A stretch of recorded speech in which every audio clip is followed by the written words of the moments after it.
Now, democracynow.org, The War and Peace Report. I'm Amy Goodman. As we turn now to look at Chuck Hagel, President Obama is expected to nominate the former Republican senator from Nebraska to become the next defense secretary. Hagel is a Vietnam veteran who represented Nebraska in the Senate from 1997 to 2009. He may face an uphill nomination battle due to opposition from fellow Republicans. After initially supporting the Iraq invasion, he later joined Democrats criticizing the war. He also supported cuts to the military budget. Several prominent Republican lawmakers and commentators have criticized Hagel's past comments about Israel.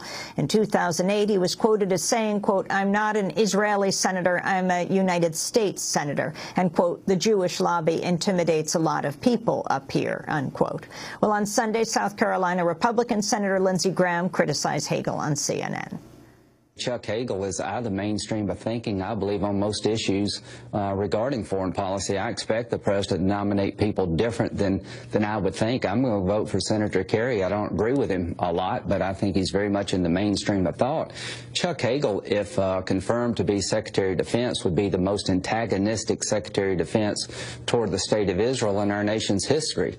Not only has he said you should directly negotiate with Iran, sanctions won't work, that Israel must negotiate with Hamas, a organization, terrorist group that lobs thousands of rockets into Israel. He also was one of 12 senators who refused to sign a letter to the European Union trying to designate Hezbollah as a terrorist organization. He has long severed his ties with the Republican Party. This is an in-your-face nomination by the president to all of us who are supportive of Israel. I don't know what his management experience is regarding the Pentagon, little if any, so I think it's an incredibly controversial choice. Speaking to Meet the Press last month, President Obama defended Senator Hagel's record. I've served with Chuck Hagel. I know him. He is a patriot. He is somebody who has done extraordinary work both in the United States Senate, somebody who served this country with valor in Vietnam, and is somebody who's currently serving on my Intelligence Advisory Board and doing an outstanding job. Well, to talk more about the nomination of former Senator Republican Chuck Hagel as Secretary of Defense, we're joined now by Ali Gharib. He's senior editor for Open Zion, a Middle East blog on the Daily Beast website. He's been following the controversy around Hagel's nomination today in his writings. Welcome to Democracy Now!, Ali. Thank you. It's great to be here. Talk about the controversy around Hagel being named today by President Obama, or nominated. Well, the administration floated his name last month, and since then there's been sort of a firestorm of criticism that's come mostly from right-wing Republicans, but also a little bit from pro-Israel Democratic hawks. That's been based around his views on Israel, his views on Iran, some comments he made about a decade and a half ago about a gay nominee to be ambassador, and then also just in general a right-wing Republican conservative voting record in his 2 terms in the Senate. And so all these attacks have been coming for about a month now, and just at the end of the month, Obama finally defended him, and we found out on Friday that he was confirmed to be the likely nominee, probably today, maybe tomorrow morning. So talk about his record. What is the controversy about? I mean, talking about the 3 I's here: Israel, Iran, Iraq. Yeah, so a lot of Republicans, there's been a lot of articles written recently that say that Republicans don't like him because he was the first major Republican figure to turn on the Iraq war. And in fact, he did vote to authorize the war, but was more skeptical than most going in. It was reported that he voiced a lot of private concerns about that. And then going on to Israel, he actually has a mainstream voting record where he's voted to, for example, support military aid for Israel, but he's spoken critically about some Israeli policies, and he's also refused to do the kind of posturing and preening that a lot of people on Capitol Hill do, signing every letter that AIPAC puts out. On Iran, he's had some skepticism about the efficacy of sanctions, which I think is pretty well-founded because we've heaped on sanctions and it hasn't worked yet. And he also has expressed concern about the potential consequences of a military strike, and that we haven't talked about that at all in our national discourse. I think that's a pretty well-founded concern, too. And so he's been repeatedly attacked for these things, was called an anti-Semite in the Weekly Standard and by a few Israel lobby groups. and it just kind of hasn't let up at all. So let's go to the man himself. Let's go first to Chuck Hagel on Iraq. After initially supporting the war, as you said, Hagel became a vocal critic. In 2007, he joined Democrats opposing President Bush's troop surge. There is no strategy. This is a ping-pong game with American lives. These young men and women that we put in Anbar province, in Iraq, in Baghdad, are not beans. They're real lives. And we better be damn sure we know what we're doing, all of us, before we put 22,000 more Americans into that grinder. That was Senator Hagel speaking in 2007. That same year, he was questioned by Sam Husseini of Washington's Stakeout about Iraq. Do you regret your war vote, and do you think the administration believed bad intelligence, or did they work to rig it?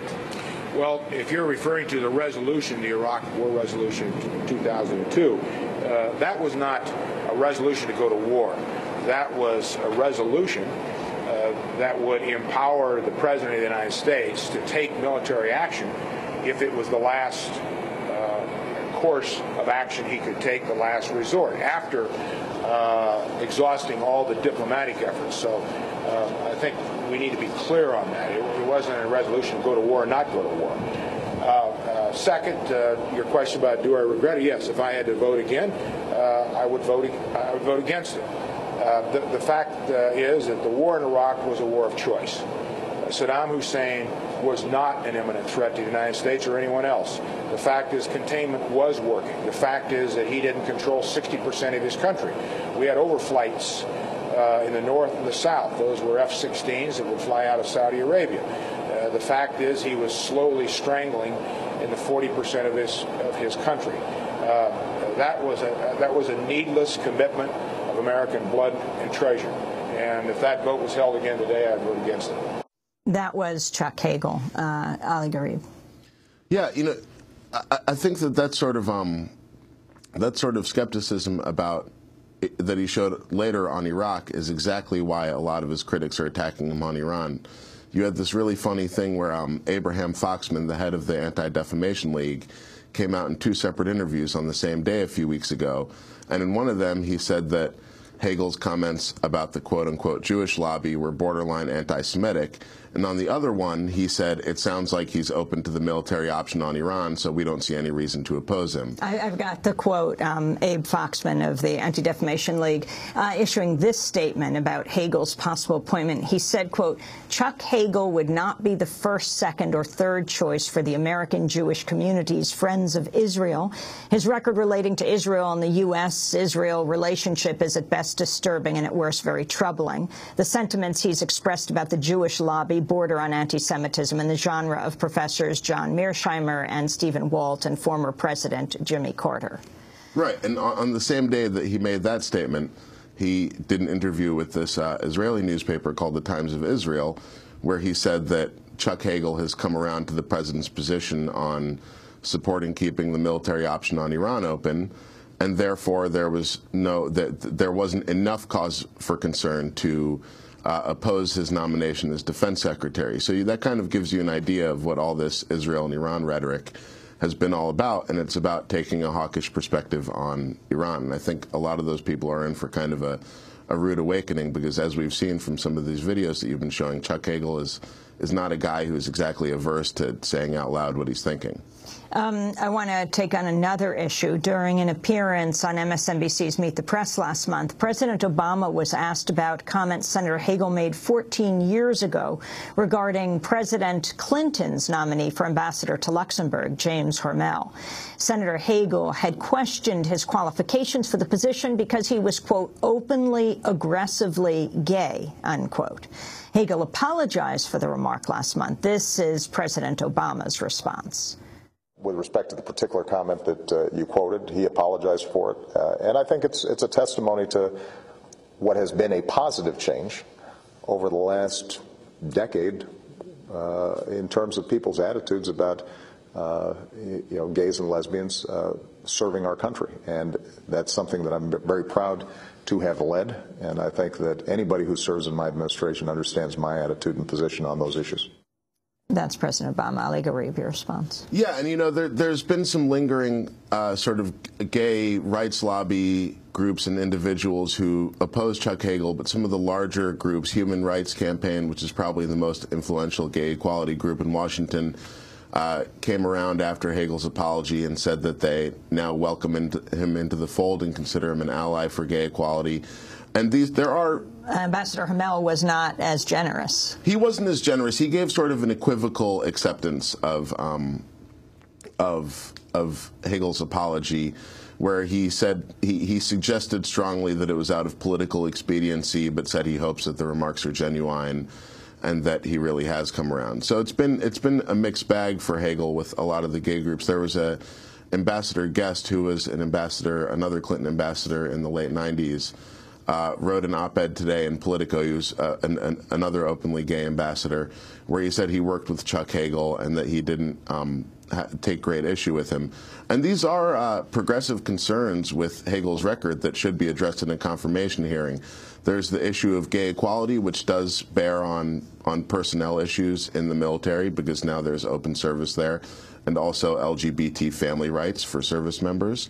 And then, there are other issues like Hagel's opposition to abortion. He's previously opposed a bill that ended up passing that allows women service members to obtain abortions on base hospitals, even paying out of their own pocket. Hagel opposed that, and so he should be vigorously questioned on those matters.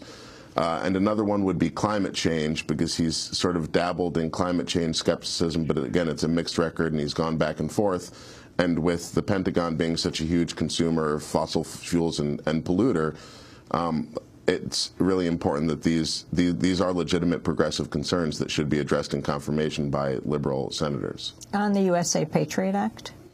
On the USA Patriot Act, I believe he voted for it, and has some and does have lingering concerns about those things. But voted against restoring habeas corpus to all prisoners detained at Guantanamo. Yeah. So it's a mixed record, and those things should be carefully examined. President Obama choosing a Republican to head defense? I mean, he had Gates before. Is there a sense that Republicans are better on so-called defense or on war in the Obama administration?